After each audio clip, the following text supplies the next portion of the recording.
everybody, and welcome to Trendlines, a podcast on global affairs brought to you by World Politics Review. I'm Judah Grunstein, WPR's editor-in-chief, and I'm joined by WPR managing editor, Freddy Deknatel. Hi, Freddy. Hey, Judah. And WPR associate editor, Prachi Vidwans. Hi, Prachi. Hi, Judah. We'll be talking about the questions hanging over the future of U.S. foreign policy in the run-up to the 2020 presidential election and how the coronavirus pandemic has highlighted and exacerbated them. Before we get started, just a quick reminder for everyone listening that the interview episode of the podcast went live Wednesday. Elliot spoke with Sam Fankhauser about how policymakers can include climate-friendly approaches in post-COVID-19 economic recovery plans to build back better after the coronavirus pandemic. Freddy, Prachi, we're about to enter the heart of the presidential election campaign, even if the coronavirus pandemic makes it all seem somewhat surreal in terms of a normal election campaign. But looking ahead to November 2020 and what's at stake in this election, what's the most important question for both of you hanging over the future of U.S. foreign policy should Donald Trump or Joe Biden actually win the presidency in November 2020? Freddie, you want to start? I think if you'd asked me, say, in January before the pandemic, I might have said something more specific like U.S. alliances or some of the more specific Trumpian things that we've discussed over the last few years. But I think that now, because of the pandemic and especially because of the economic impact, this feels like deja vu a little bit in terms of George Bush's, the last days of his presidency in 2008, when he was, his administration was scrambling to deal with the global financial crisis and in many ways failing. And that when Obama was elected, he came into the White House, partly on a push, an anti-war platform, pushing back against Bush's foreign policy agenda, especially, as it related to the wars in Iraq and Afghanistan. But it was also about trying to deal with a national crisis that the outgoing president basically failed to manage. And I think that we're seeing a similar situation. Obviously, it's different in its own ways, and Trump has gone out of his way to be far more extreme when it comes to foreign policy than anything Bush did. I mean, Bush was, a classic neoconservative. But I think that rather than an individual foreign policy issue, I think that if Biden wins, for example, the question hanging over everything is going to be the economic crisis and how he manages that, and also sort of how other foreign policy issues, whether it's China or some of the other specific sort of Trumpian platforms, end up sort of getting consumed by that economic crisis. Prachi, what would you point to if you had to predict now what the most important outcome of the election would be? Yeah, so the first thing that comes to mind when you ask that question is, if Biden does win, would he be able to reverse some of the decisions that Trump has made on the global stage, and what would the timeline look for that? So things like repairing relations with allies, restoring climate change commitments, maybe renewing funding and engagement with multilateral institutions.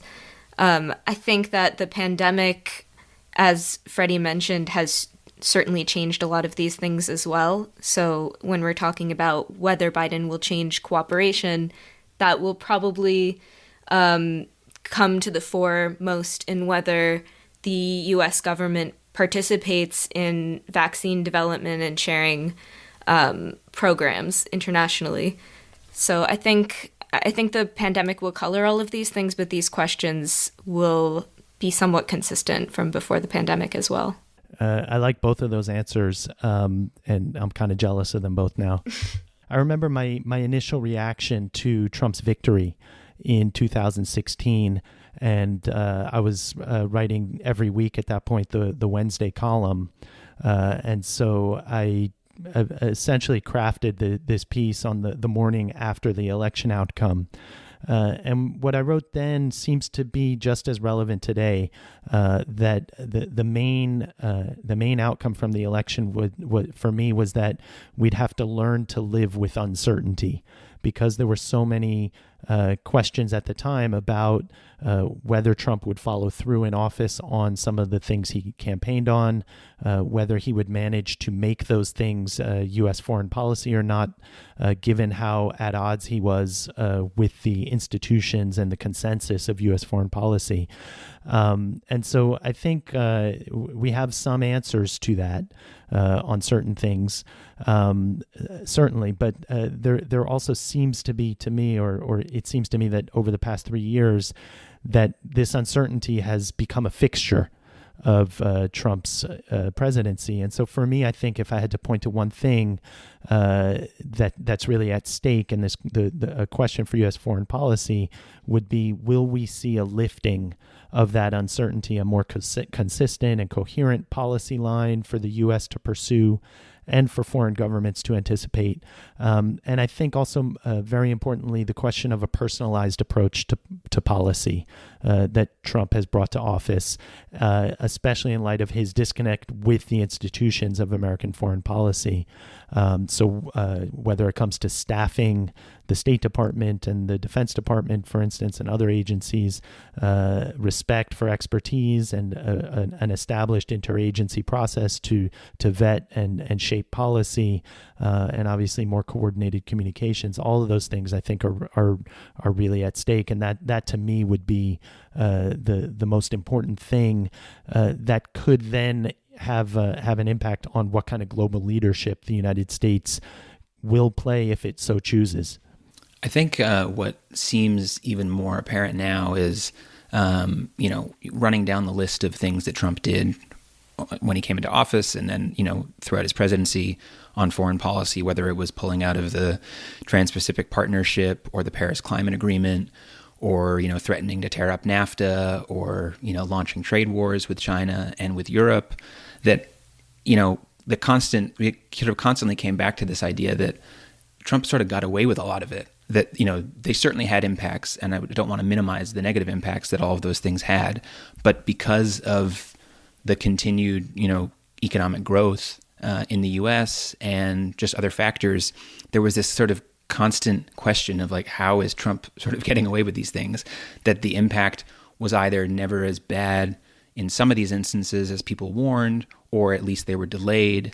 And so, things still managed. And at least the sort of, institutions of American foreign policy were still able to operate, even if you had Trump, saying whatever crazy thing he was saying on Twitter that day. And I think now, facing a Great Depression and a devastating pandemic that the federal government is failing to manage, that's no longer possible. I mean, Trump can continue to make these failures on foreign policy, but I don't think he's going to get away with them like he did before.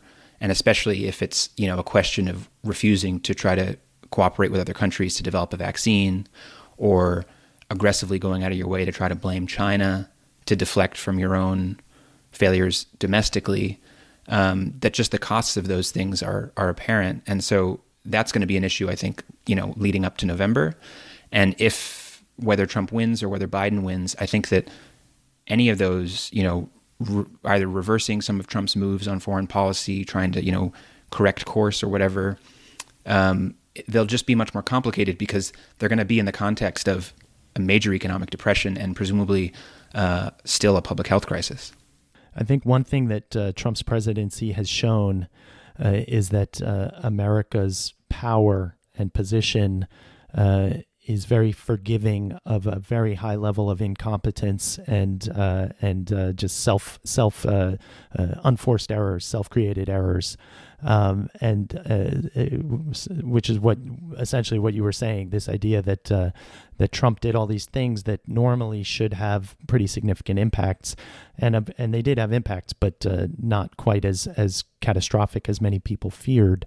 I guess the one place where there really is an impact, and we've seen it, is the perception of America around the world, and the perception of American leadership, of whether America can be depended on and relied on, whether by allies in Europe and Asia, and also what kind of credibility it has for adversaries in other parts of the world. Now, again, as a caveat, I think the transition from Bush to Obama is it's important to keep that in mind. There were a lot of predictions of catastrophe and doom in terms of the lasting damage that Bush had done to America's role and status in the world, and things were pretty quickly forgiven when Obama took over. Prachi, do you think that again, let's assume for the sake of argument that Biden wins in November? Do you think that repairing the damage that's been done will be, if not easy, will it be achievable? And again, as Freddy's pointed out twice now, will the context of a global depression or severe recession complicate that? Well, I agree with both of you that I think restoring the strength and staffing, especially of some institutions, is going to be really difficult in the context of a pandemic. And it's an interesting challenge for Biden's messaging, too, because I think a lot of his candidacy is just based on this desire to go back to normal, whatever you think that normal is. And, now we're in the middle of a pandemic. So what does normal look like during a pandemic? I think he might end up having to shift his own campaign strategy to talk about what he will change a little more effectively. Freddy, one thing that a lot of people have mentioned or underlined when it comes to Trump is his hostility to multilateralism. Prachi mentioned the climate change agreement. There's also the Iran nuclear deal, the TPP, and just his hostility to these institutions and to the whole process. And I guess that's one of the areas where everyone pointed to Biden or a return to quote unquote normal, as Prachi said, where there would be an immediate impact and an immediate change.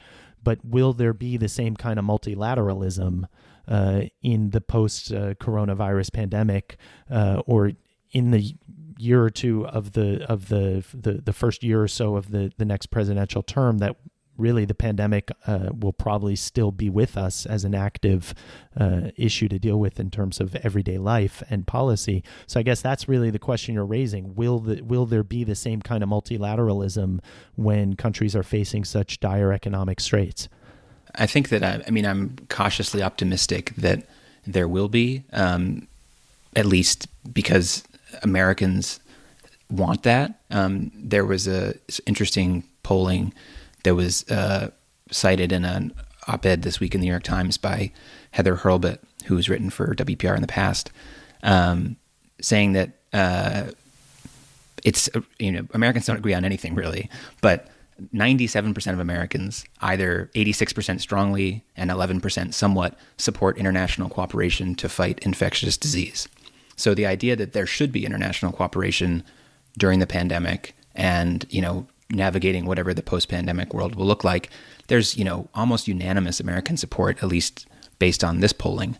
And, there's not that level of American support for anything really, given how divided people are, but also, even things that are popular don't even get that level of support. So I think that there's the idea that Americans generally understand the idea that, that at a time like this, and also, looking back at the global financial crisis, obviously there were a lot of missteps, but there's also a general understanding that steps that were taken, emergency measures to, bail out banks and, stave off an actual depression, were done through international cooperation. The U.S. and Europe and other countries, we saw the G7, the G8 at the time, become a much more significant entity. I think some of this stuff is obviously sort of separate from the voting interests of most Americans probably, but I do think that it's revealing that something like multilateralism, international cooperation in fighting a pandemic has overwhelming public support. And so I think that, the Trump view that, it's every country for itself, and if the U.S. develops a vaccine, they won't share it with the world, which is presumably sort of the messaging that he's sending out, or trying to, prevent China from being able to do that. that I don't think that there's not public support for that. Now, obviously, we've seen, in the Trump presidency that Trump's done a lot of things that only a minority of Americans support. But I do think that that's at least one cautious sign of optimism, that there is public support and pretty widespread public support for the kinds of things that presumably Biden would be doing if he was elected president. Yeah, I think that that's quite interesting. And also, in some ways, the coronavirus does provide an opportunity to repair some of these relationships. So, Trump has definitely retreated from a lot of multilateral institutions since he was elected. And it seems like he is going to continue doing that unless there's a big uproar from his base about it, which seems doubtful. But if there's new leadership in the White House, cooperating on the coronavirus pandemic is a quick way to reestablish some of these ties with allies and establish goodwill again.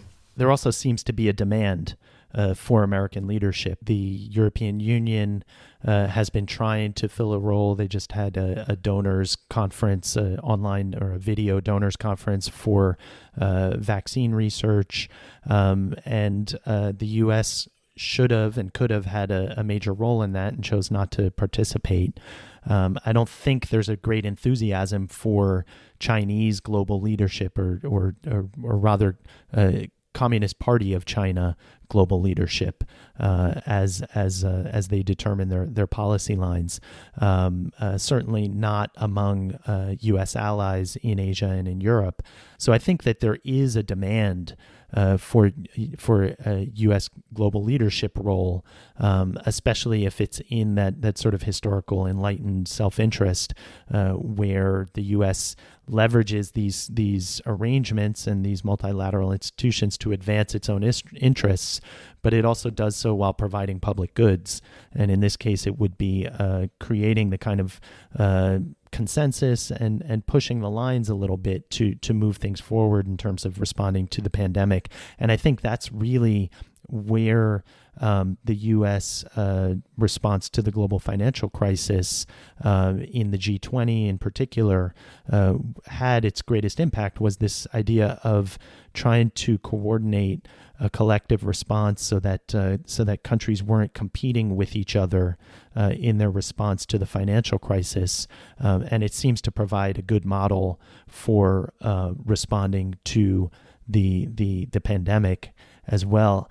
One thing we talked about last week with regard to China and how U.S. public opinion might kind of drive a continuity should Biden win in November. Freddy, there's another area that seems to me to be possible that it might be hard to walk back some of the changes if maybe not in terms of the policy itself, but in some of the attitudes with regard to trade and deglobalization, or at the least resourcing certain strategic supply lines. And I wonder, what do you think about that? If Biden does win, will he want to try to or be able to return the United States to that previous consensus over free trade and globalization? I doubt it, unless he can come up with a better way of messaging and explaining that to people, which I think was a failure of the Obama administration and generally just a lot of members of the Democratic Party, and also some sort of more traditional free trade advocates in the Republican Party, that the benefits of free trade and globalization have not been explained well, and also just in terms of a narrative, it's a much more compelling narrative to look at lost jobs and a manufacturing base in the U.S. that's been hollowed out, than it is to explain why complex global supply chains are beneficial, in fact. And I think that Trump really seized on, not to say that there are, on the one hand, obviously there's very genuine economic grievances around deindustrialization in the U.S. and around some of the ways that free trade and globalization have not benefited American workers, especially. But I think that in terms of the messaging, it's gotten very simplistic, and also to the point that the steps that Trump has taken to undo some of these free trade deals have come with other costs. In some cases, higher costs, whether that's tariffs or supply chains for the U.S. that end up costing U.S. manufacturers more than free trade arrangements. I think that I would be surprised if Biden, for example, tried to resurrect the TPP and rejoin it, unless, again, he could, sell that story better.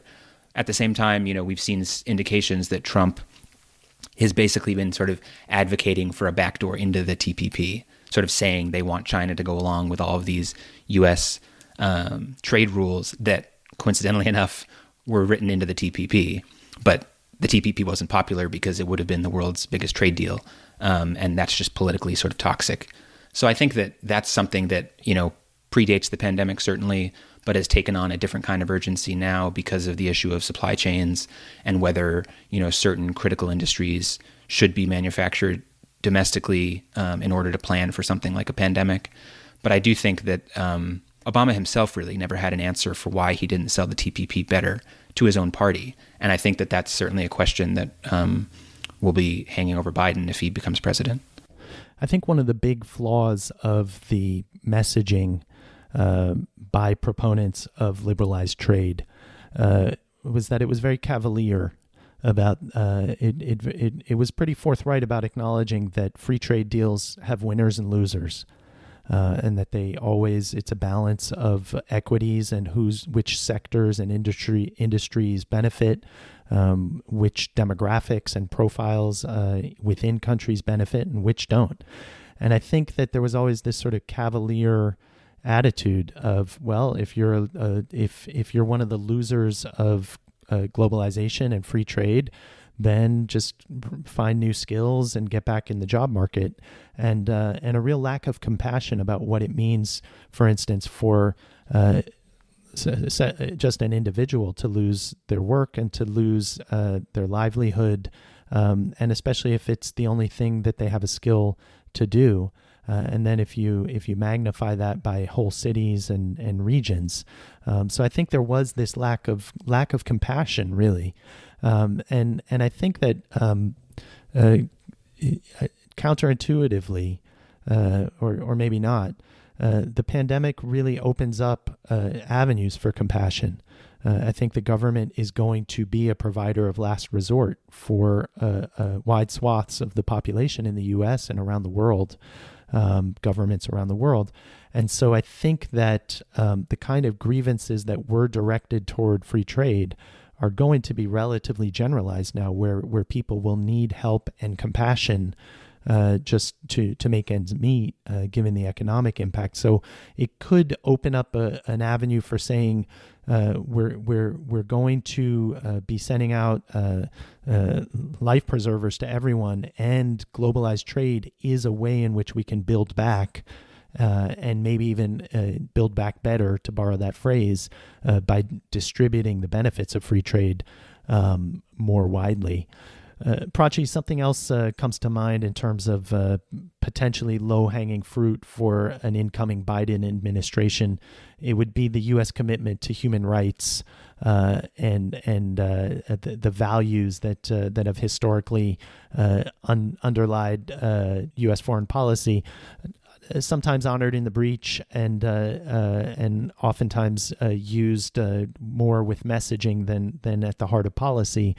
But still, it's been something that the U.S. is associated with in terms of its global leadership, and that seems like is something that Biden could reverse relatively quickly in terms of the Trump administration's lower priority for that, and some of its sort of close relations with some of the dictators of the world. Yeah, human rights is something that Biden has really emphasized during his campaign so far. When talking about China, for example, he's been very critical of Xi Jinping and has repeatedly brought up the plight of Uyghurs in Xinjiang. So it's definitely something that he's made central to his platform. And I don't want to undermine also the value of that. I think it is immensely important that the United States stand for these values, at least rhetorically, at the minimum rhetorically. But there are other things about Biden's campaign that kind of make me pause. So, for example, he has really emphasized that the United States shouldn't work with strongmen and thugs, and especially the use of the word thugs does kind of remind me a bit of Trump. Like, it does seem like he's employing stricter rhetoric. The thing is that Trump has been wildly inconsistent about his dealings with tyrants, whether it's MBS in Saudi Arabia or Kim Jong-un in North Korea. He kind of flip-flops on how he talks about these leaders, whereas in theory Biden would be more consistent. I think with China specifically, which we touched on last week, there have already been indications from members of the Chinese Communist Party that they kind of anticipate if Biden wins, it would really endanger relations between the two countries. So I guess I'm wondering if he follows through with this black and white rhetoric of, I'm not going to work with anyone who violates human rights, what that will mean in other aspects of negotiation, whether in terms of trade or other things, especially in the context of a pandemic.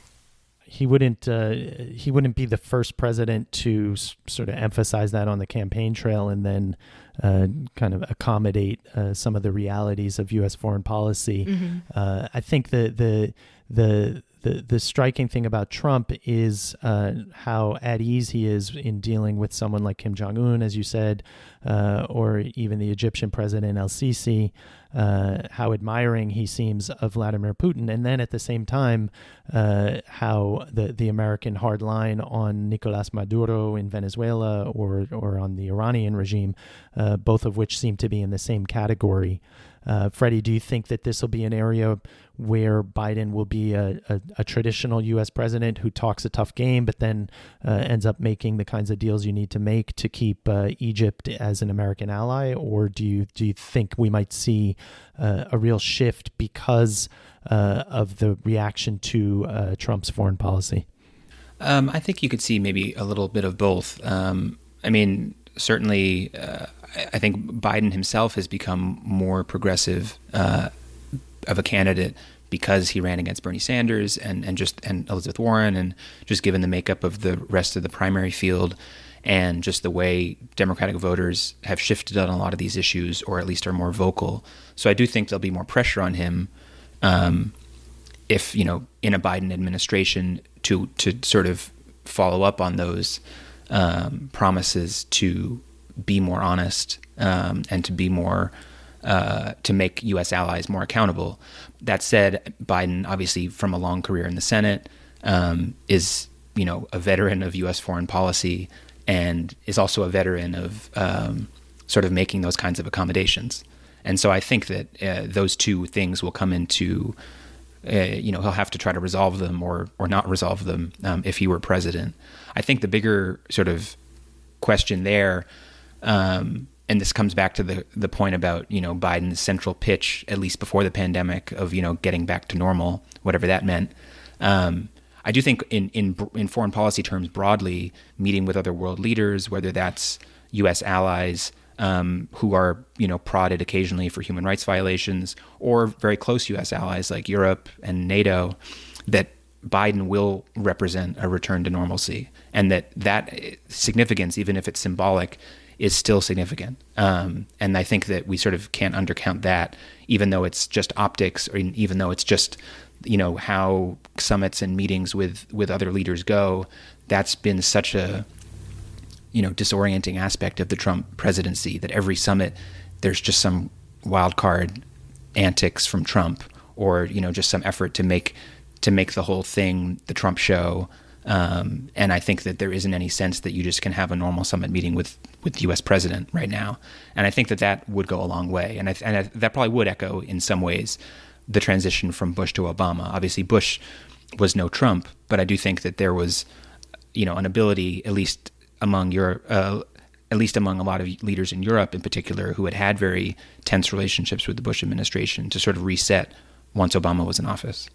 I wonder if it might be anticlimactic, and if we might find that kind of return to normalcy where summits with allies go according to plan, and there's no major behind the scenes shocking exposés afterward, whether we might find that a little too boring, and whether the entertainment aspect of the Trump presidency, which has obviously paled in the past couple months because of the gravity of the pandemic, but that sort of reality TV show aspect, whether that might not have become a permanent part of American politics, and whether it might actually whether there might be a demand for it if a Biden presidency becomes a little too normal.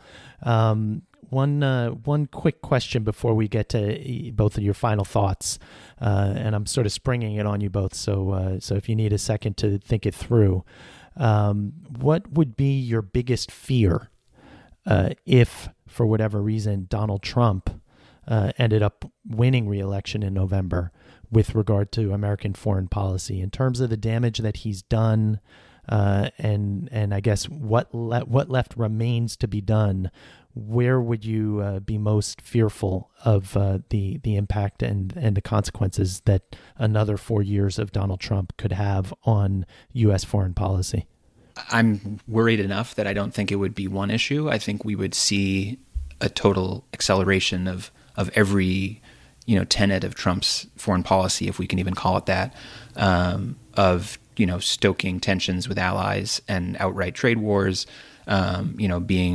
trying to appease China when it's useful and ratchet up tensions when that's more useful, closing off the U.S. borders to immigrants and refugees, really pursuing as much of a hard nationalist foreign policy agenda, and doing it under the sort of justification of a Great Depression and a pandemic.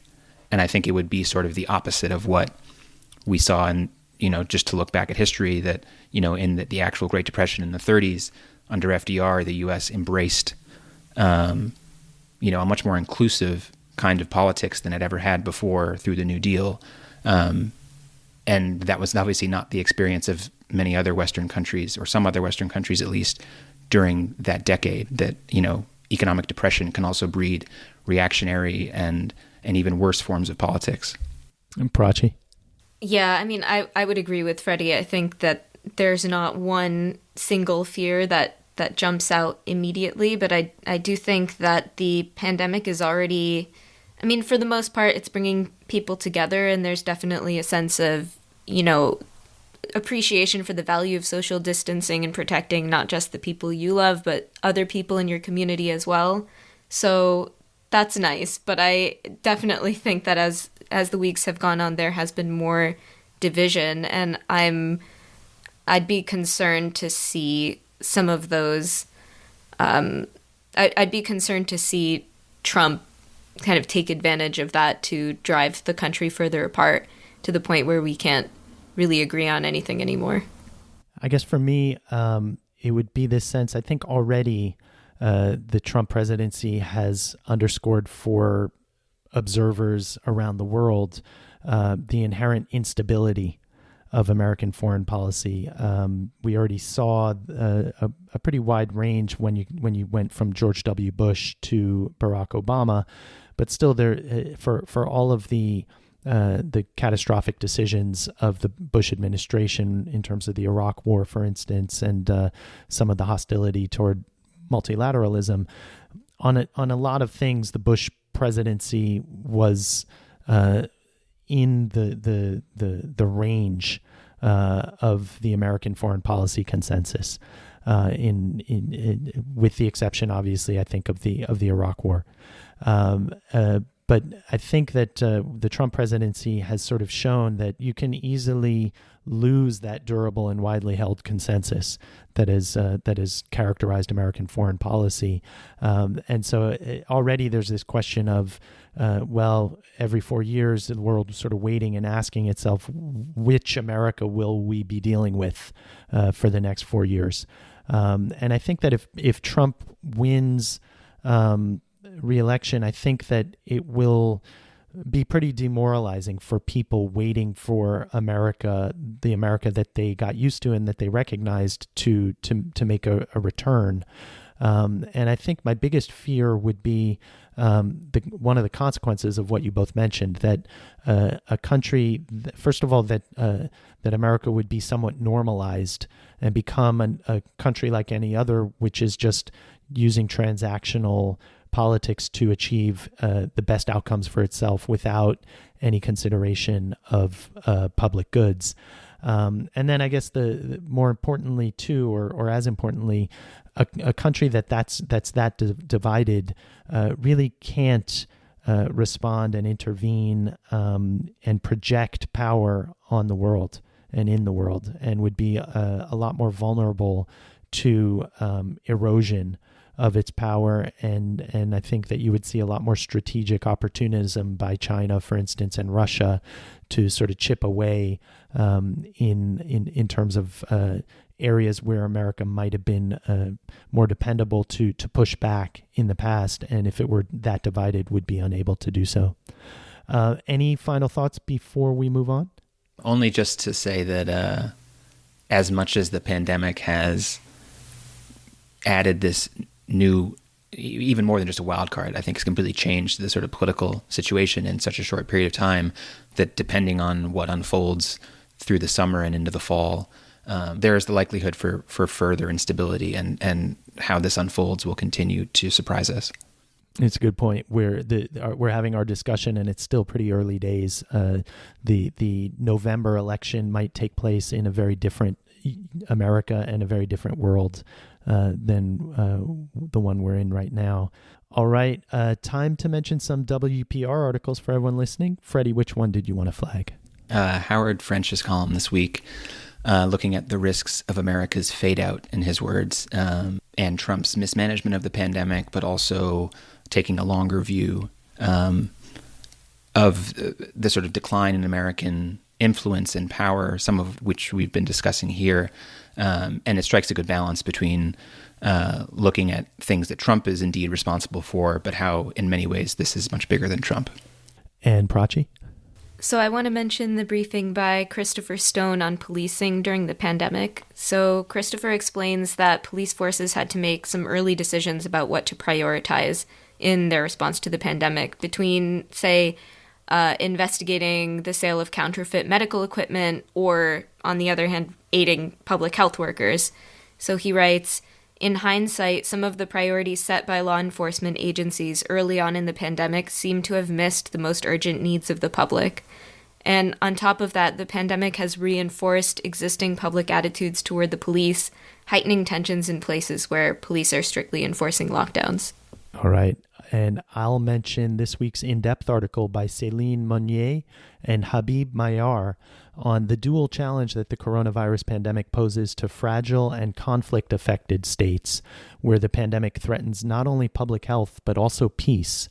Céline and Habib, who is the Deputy General Secretary of the G7 Plus, an intergovernmental organization of conflict-affected states, explain that because national lockdowns and confinement measures often disproportionately burden the most vulnerable, policymakers must craft their responses to the pandemic, keeping the risk factors for social grievances and political violence in mind.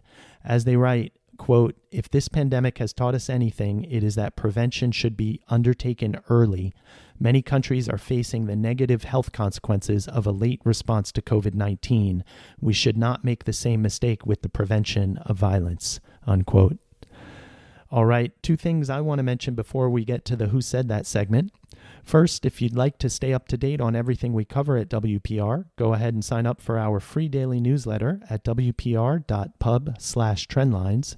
You'll get free access to selected WPR articles all week long, as well as a promotional code for a 25% discount on a WPR subscription. Again, the URL is wpr.pub/trendlines. And second, if you'd like to drop us a line with questions or comments, you can email us at podcast@worldpoliticsreview.com. All right, time for Who Said That? Freddie, why don't you kick things off? We have an opportunity now to shake the system. We are not going to change the system, but we can shake it. I know that one because I just read it this morning. Prachi, do you have an idea? No, go for it, Judah. It's, I think, one of the leaders of Iraq's protest movement commenting on the newly named prime minister. Yes, yeah. It was a political observer in Iraq, but the point was that this was about Iraq's new prime minister, an ex-intelligence chief who's backed by the U.S. Sort of looks like the U.S.'s man in Baghdad. Pretty courageous to actually want that job. Definitely a country facing quite a few challenges. Although, interestingly enough, the pandemic has not seemed to spread there as widely as people initially feared. Prachi, what do you got for us? If they're going to organize an election like this is like a banana republic. Can we really be sure that all those voting cards will be delivered? What about people who are quarantined? Is the ballot secret? Who's going to count it? I think you can give me just the country for this one. I think I've got an idea. Freddy? Yeah, is this Poland, which just delayed their election? Yep, that's right. So this was the mayor of Warsaw, Rafał Trzaskowski, speaking a couple days ago. But yesterday, Poland's elections that were originally scheduled for Sunday were postponed because of these logistical issues as well as legal and political ones. They'd been trying to organize a entirely mailed-in ballot, obviously in a low-trust environment. All right, here goes mine, and I'm going to blank out the speaker's national government. Here you go. There was no blank direct involvement in this operation. If we'd have been involved, it would have gone differently. Yeah, I'm not sure. This was a U.S. official denying any involvement in the alleged coup in Venezuela, which apparently was being thought of as a reenacted Bay of Pigs, essentially, by its organizers, which seemed somewhat dubious.